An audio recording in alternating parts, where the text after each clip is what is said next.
I have just pressed the go live and record buttons. Thank you so much for joining me today. My name is Cassandra, aka the Daily Wealth Ninja, and I'm so excited to be here with you today. I am My biggest passion in life is to empower others to create success, whether that's through digital marketing, whether that's through Forex, sharing my knowledge, introducing them to people, whatever the case may be. I'm a firm believer that we were all meant to enjoy life. And I know with all the craziness outside right now, it can be very disheartening for many. And I feel it's more important now than ever that I get this information out there. So today I'm sharing information on Forex. Forex is the only skill set that I've ever found that fully embodies my favorite parable, where if you give a person a fish, they eat for a day, but if you teach a person to fish, their family eats for generations. And so I wanted to share this really quick tip about Forex. And if you're new to Forex, I've got a whole quick training, so let me know if you want it. But I wanted to share with you today something called stop loss. So I have some notes here, and I actually have lots of notes. I have some notes here that I'm going to keep on track. So if I look away for a minute, that's what I'm doing. So first of all, what is a stop loss? A stop loss when it comes to Forex, crypto, or even to your stocks, and actually I guess in your stocks it probably doesn't work that way. But your stop loss is your account's safety net. So let's say, for example, that you put in a trade and it goes the opposite direction of what you were hoping, and I hope you're not hoping. I hope you actually made a educated decision, but your educated decision, if it goes in the opposite direction of what you had expected it to, then you're not going to lose more than what you risk. So what does that mean? So let's say that you're going to put in a trade, and you want to put at risk 1 to 2% of your account, which if you do anything more than that, you are shooting yourself in the foot. So if you want to do 1 to 2% of your account in that, and if you're a visual person, I actually have a training for you. Just reach out to me and I'll send it to you. And I actually go through what this looks like. But if you want to only risk 1 to 2% of your account, that stop loss, make sure that if that trade goes in the opposite direction of you winning, that you only lose what you are willing to risk. I know way too many people who don't use stop loss.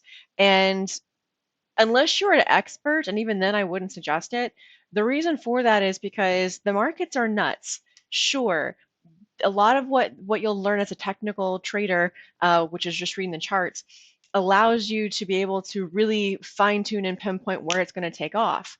But if it takes off in the wrong direction, maybe there's some strange news that happens. Maybe you were just wrong on what you were seeing, right? You don't want to lose your whole account. So many people lose their whole account and think that Forex is a scam because they don't know certain things like how to really use your stop loss. So your stop loss allows you to really limit how much you lose and ensure you only lose how much you are willing to risk. Okay.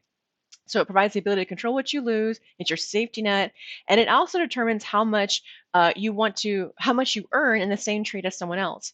So again, if you want to see the visual aspect of this, I have some other video. But basically, you and someone else could have the exact same trade and it go the exact same way, and you both earn, let's say, 5 to 10 pips, but maybe they only earn 1% of their account, and you earn 2%, 3%, or more. The reason for this is because in that same example, and again I have a visual of this, but in that same example, person A, let's say that they had a 20 pip stop loss and they risked 1% of their account. That means that they had to have 20 pips gained to earn 1% of their account. Versus if you had more knowledge, maybe more tools, more guidance, maybe you had the same 1% risk, but you only had a 5 pip stop loss. So instead, you only needed to have 5 pip gain to earn a 1% in your account.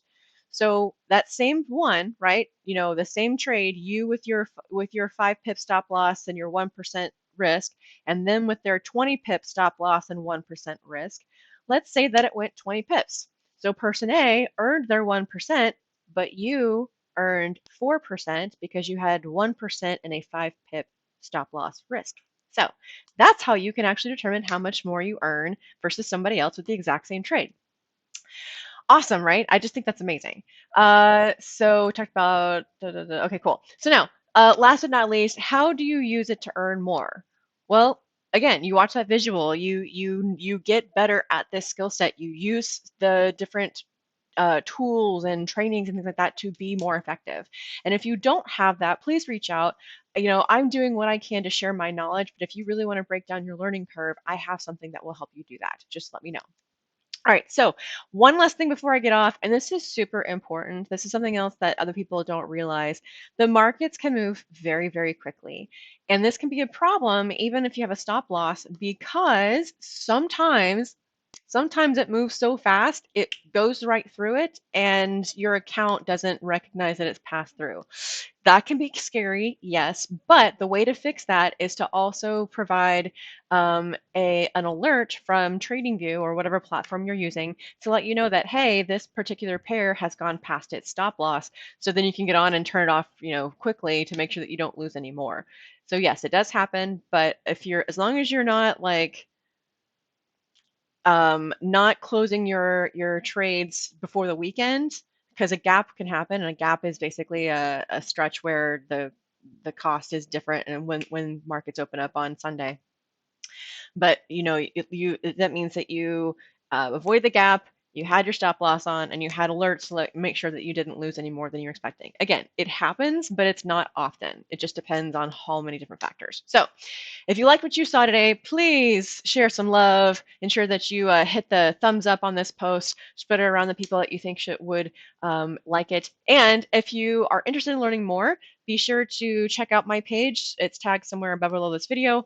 I also have a free group for you that you are welcome to join. And then, of course, like I said, if you're looking to shorten your learning curve even more, I have something that might be up your alley. So thanks so much for watching.